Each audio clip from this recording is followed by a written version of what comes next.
applied 3 different hair growth serums. An expensive one from The Ordinary, a mid-range one from Minimalist, and a cheap one from Dr. Shades. Can only an expensive serum give you good results, or a cheap one is good enough too? Let's find out. The Ordinary hair serum and the Minimalist hair serum have very same key ingredients, the only difference being that Ordinary has caffeine in it and Minimalist does not. And caffeine is a very good ingredient to promote hair growth. The Dr. Shades hair serum has slightly different ingredients. It only has retinol, anagen and caffeine, and then it has other Ayurvedic ingredients like rosemary oil, curry leaf and bhringraj, etc. The first hair growth serum that I used was The Ordinary. I bought the bigger bottle, that is 60 ml, and I bought 2-3 bottles of it. One 60 ml bottle will last you for a month if you use it once every day or your entire scalp. After using 3 bottles of this product, I had an amazing hair growth, but the hair growth was only in the front of my hairline. On the rest of my scalp, I had a few baby hair here and there, but in the front of my hairline, the hair growth was amazing. Coming on to Minimalist, I applied 3 bottles of this product once every day. Ordinary's hair growth serum is expensive, so I thought I should try the Minimalist one because the formulas are very much similar. So I thought that it should give me the same results, but I didn't get same results. Now with Minimalist, the hair growth was there. I did see some baby hair. With Ordinary, I had a lot of hair growth, but in case of Minimalist, the hair growth was there, but it was less than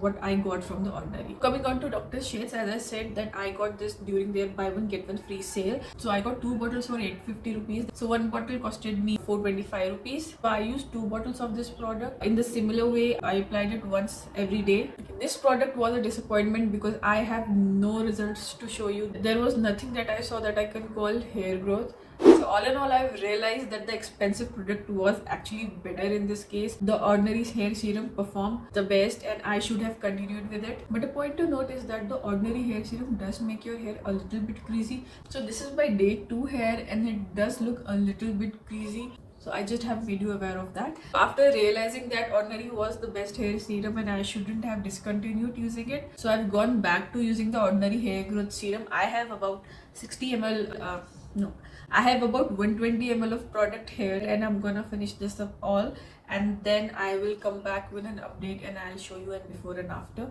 So I will show you how much growth I got after using 120 ml of this product. And if you're interested in a before and after, please do subscribe to the channel. Thank you so much for watching. Bye.